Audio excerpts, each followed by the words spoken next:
Warahmatullahi wabarakatuh. Perkenalkan, nama saya Muhammad Rafael Khalid dengan nomor NIM 24060510200. Baiklah, di sini kami kelompok 3 akan menjelaskan tentang implementasi database trigger dengan judul masalah kami yaitu sistem informasi inventaris barang di laboratorium.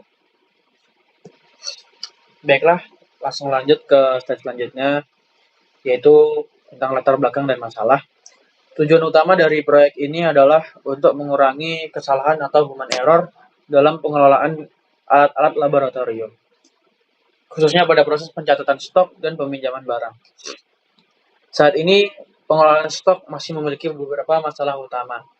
Yang pertama adalah perbedaan data, di mana sering terjadi ketidaksinkronan antara data stok yang tercatat dengan kondisi nyata di lapangan. Kemudian yang kedua adalah human error, karena proses pembaruan stok masih dilakukan secara manual, sehingga rawan terjadi kesalahan input. Kemudian yang ketiga adalah kompleksitas sistem, di mana jika semua logika diletakkan di sisi aplikasi seperti PHP atau JavaScript, maka sistem menjadi lebih kompleks dan dapat memperlambat performa. Dan yang terakhir adalah kebutuhan akan optimasi tinggi, yaitu perlunya optimasi langsung di level database agar proses menjadi lebih cepat, akurat, dan efisien. Oleh karena itu, solusi yang kami tawarkan adalah dengan memanfaatkan fitur database seperti trigger untuk mengotomatisasi proses pengelolaan stok. Perkenalkan, nama saya Muhammad Abdullah Kaisal Akmal, NIM 240605180. Di sini saya akan menjelaskan mengapa menggunakan database trigger. Pertama, trigger memberikan otomatisasi langsung di level database, yang dimana setiap kali ada transaksi, logika pembaruan data dijalankan otomatis oleh mesin database, bukan lagi bergantung pada aplikasi. Dengan begitu, proses menjadi lebih cepat dan lebih aman. Kedua, trigger menjamin integritas data. Misalnya, ketika ada peminjaman alat, stok akan otomatis berkurang. Jadi, tidak ada lagi ketidaksinkronan antara data fisik dan data digital. Ketiga, trigger memberikan keamanan terpusat. Aturan bisnis seperti stok berkurang saat pinjam tetap berlaku meskipun data diakses dari berbagai platform, baik itu web, mobile, maupun command line. Dan yang terakhir, trigger membantu menjaga efisiensi kode. Prinsip DRY atau don't repeat yourself bisa diterapkan karena logika bisnis tidak perlu ditulis berulang kali di sisi aplikasi. Hasilnya kode menjadi lebih bersih, lebih ringan, dan lebih mudah dipelihara. Untuk slide selanjutnya akan dijelaskan oleh teman saya. Penjelasan tentang arsitektur relasi dalam database. Slide ini menjelaskan arsitektur relasi dalam database khususnya menggunakan ERD sederhana. Apa sih itu ERD? ERD adalah Entity Relationship Diagram. Di sini dijelaskan bahwa hubungan antar tabel menggunakan konsep one-to-many, di mana satu data di tabel barang bisa berhubungan dan banyak data di tabel perminjaman. Contohnya, satu barang bisa dipinjam berkali-kali oleh orang yang berbeda.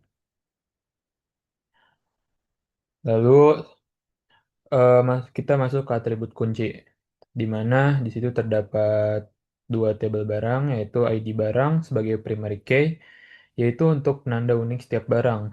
Dan yang kedua itu ada stok. Nah, stok ini buat jumlah barang yang tersedia. Lalu kita lanjut lagi ke tabel peminjaman. Di tabel peminjaman itu ada tiga, yaitu ID pinjam, ID barang, dan jumlah pinjam. ID pinjam itu sebagai primary key. Lalu ID barang itu sebagai foreign key, yaitu menghubungkan ke tabel barang. Dan yang terakhir itu jumlah pinjam, yaitu berapa banyak barang yang dipinjam. Nah, jadi hubungan antara kedua tabel itu oleh dijembati oleh ID barang. Selanjutnya itu ada alur kerjanya.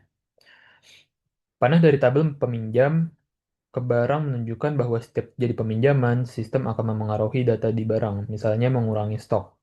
Di sisi kanan ada contoh dalam implementasi SQL, yaitu pembuatan tabel seperti katalogi, ruang laboratorium, dan juga petugas. Masing-masing tabel memiliki primary key dan atributnya sendiri yang nantinya bisa saling berhubungan. Kesimpulannya, dari slide ini itu yang pertama itu untuk menjaga data tetap terstruktur, yang kedua menghindari duplikasi, dan yang terakhir itu untuk memastikan hubungan antar data berjalan dengan jelas.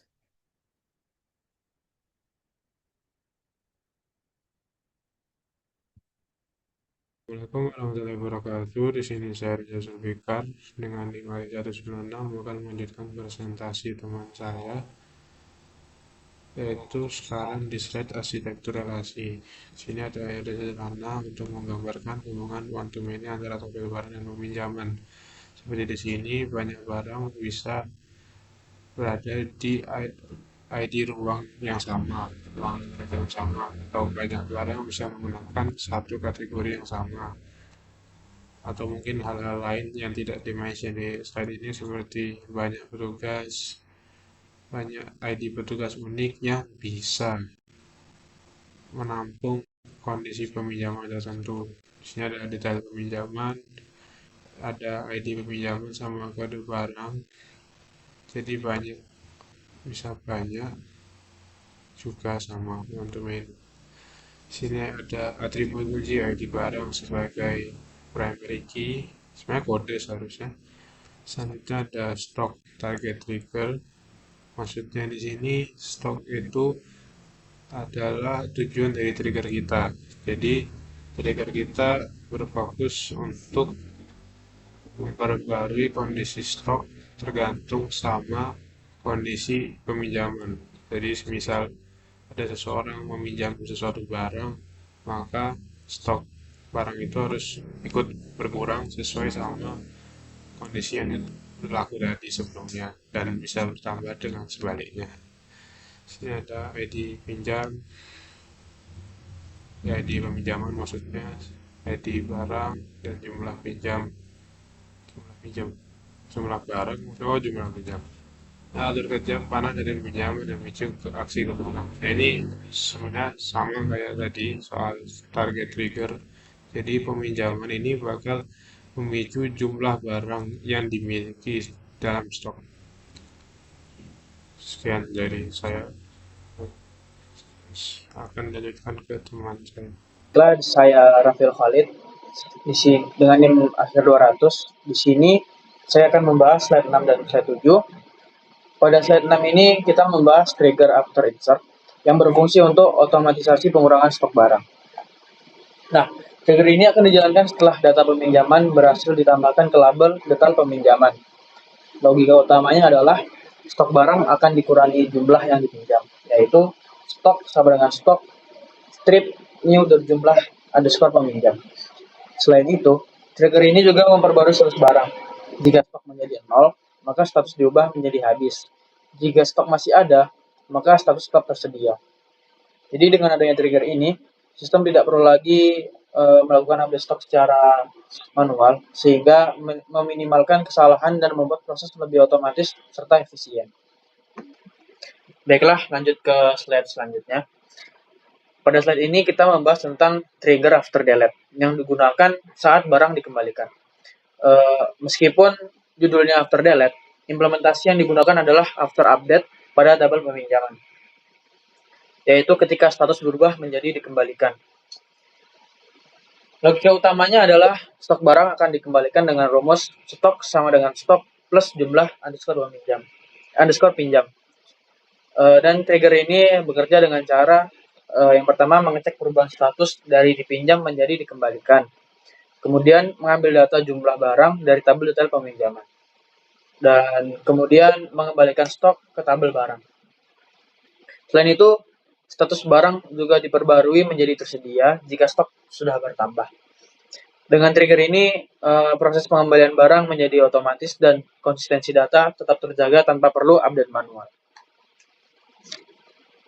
Jadi trigger ini dipakai saat barang dikembalikan. Jadi kalau status peminjaman diubah menjadi dikembalikan, maka stok otomatis kembali.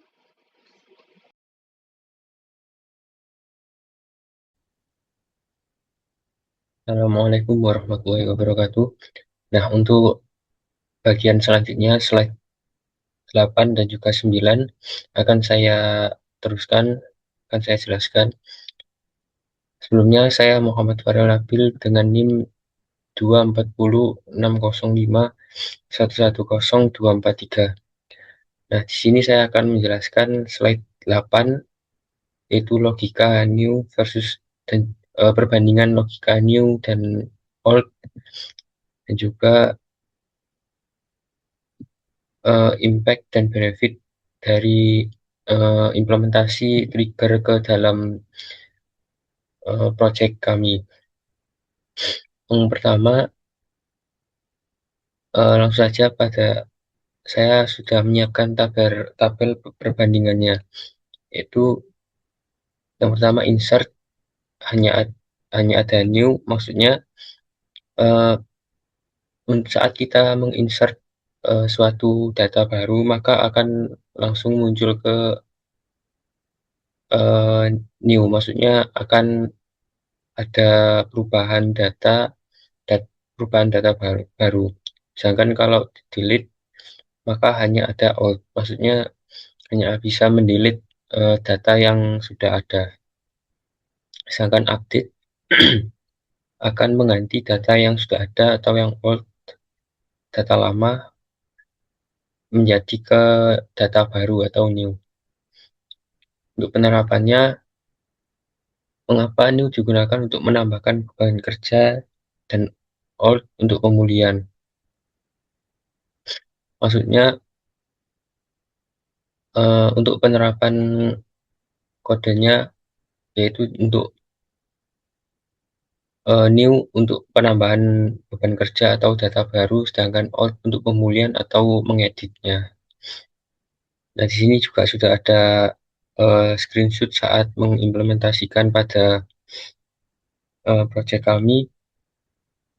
Hasilnya seperti ini. Saat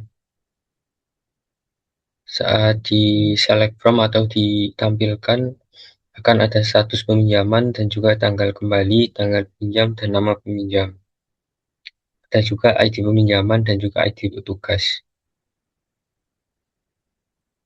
Dan detail peminjamannya untuk PJ detail untuk ID PJ05 seperti ini.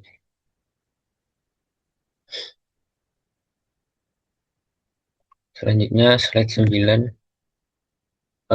Keuntungan mengimplementasikan trigger ke dalam project kami yaitu yang pertama data integrity atau konsistensi 100% antara fisik dan juga digital, yaitu atau mengurangi kesalahan atau human error. Yang kedua, sistem reliability yaitu mengurangi beban kerja server aplikasi PHP. Dan juga maintenance, logika bisnis terpusat di database. Jadi memudahkan jika ada pergantian bahasa pemrograman di masa yang akan datang. Nah, dampak dari implementasi trigger sangat signifikan. Yang pertama, data terjaga. Artinya data aman dan juga terhindar dari human error. Yang kedua, kode program di sisi aplikasi menjadi jauh lebih sederhana. Dan yang ketiga, sistem menjadi lebih tangguh karena aturan stok dikunci langsung di level database. Oke, sekian dari saya. Untuk selanjutnya slide 10 dan seterusnya akan dilanjutkan oleh teman saya.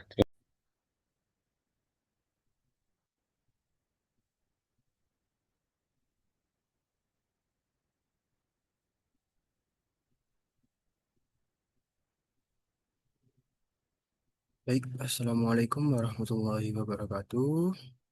Perkenalkan, nama saya Azmin Muzaki Kilmi dengan NIM 2406051100194. Pada tahap testing dan verification ini, kami melakukan pengujian untuk memastikan bahwa trigger yang sudah dibuat benar-benar bekerja sesuai tujuan sistem inventaris laboratorium. Pengujian dilakukan langsung pada database menggunakan MySQL melalui Laragon. Langkah pertama yang kami lakukan adalah menguji proses peminjaman barang. Sebelum data peminjaman dimasukkan, kami mengecek terlebih dahulu jumlah stok pada tabel barang. Setelah itu kami menjalankan perintah insert pada tabel peminjaman untuk menambahkan data barang yang dipinjam. Setelah proses insert berhasil, dilakukan trigger after insert. Otomatis dijalankan oleh database. Trigger tersebut langsung mengurangi jumlah stok pada tabel barang sesuai dengan jumlah barang yang dipinjam, jadi admin tidak perlu lagi mengurangi stok secara manual. Selanjutnya, kami juga melakukan pengujian pada proses pengembalian atau penghapusan data peminjaman. Saat data dihapus atau status barang dikembalikan, trigger otomatis menambahkan kembali jumlah stok barang ke tabel barang. Dengan mekanisme ini, data stok selalu sinkron dengan kondisi sebenarnya. Dari hasil pengujian yang kami lakukan, trigger berhasil berjalan dengan baik tanpa mengalami error maupun keterlambatan proses. Hal ini menunjukkan bahwa penggunaan database trigger dapat meningkatkan akurasi data, mengurangi risiko human error, dan membuat sistem inventaris menjadi lebih otomatis, efisien, serta lebih mudah dikelola dalam jangka panjang. Mungkin cukup sekian yang dapat saya sampaikan. Kurang dan lebihnya mohon maaf. Wassalamualaikum warahmatullahi wabarakatuh. Assalamualaikum warahmatullahi wabarakatuh. Perkenalkan, nama saya Damara Beniafika dengan tim 18. Nah, di sini saya akan mempresentasikan tentang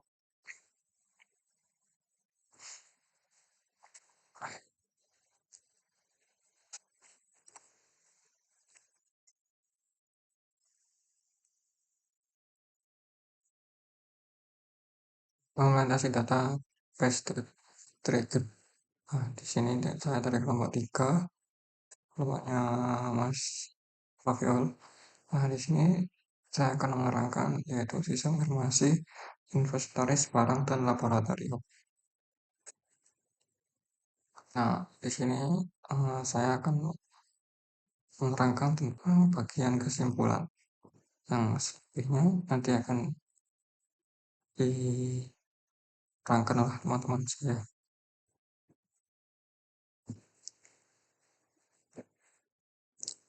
Jadi kesimpulannya dari PPT yang saya dan teman-teman saya buat, yaitu sebagai kesimpulan, pengguna trigger bukan sekedar tambahan fitur, melainkan sebuah kebutuhan untuk sistem inventaris yang profesional. Dengan otomatisasi ini, pengelola laboratorium tidak lagi terbebani oleh ketakutan akan seleksi stok, sehingga proses akademik dapat berjalan dengan lancar.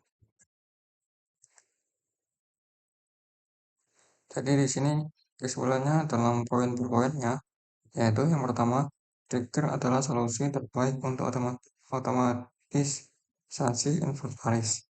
Yang kedua, mengurangi potensi human error secara drastis. Yang ketiga, sistem informasi inventaris laboratorium kini mandiri. Jadi kurang lebihnya itu tadi PPT dari teman-teman kelompok saya, kelompok 3. Kalau punya, mohon maaf. Wassalamualaikum warahmatullahi wabarakatuh.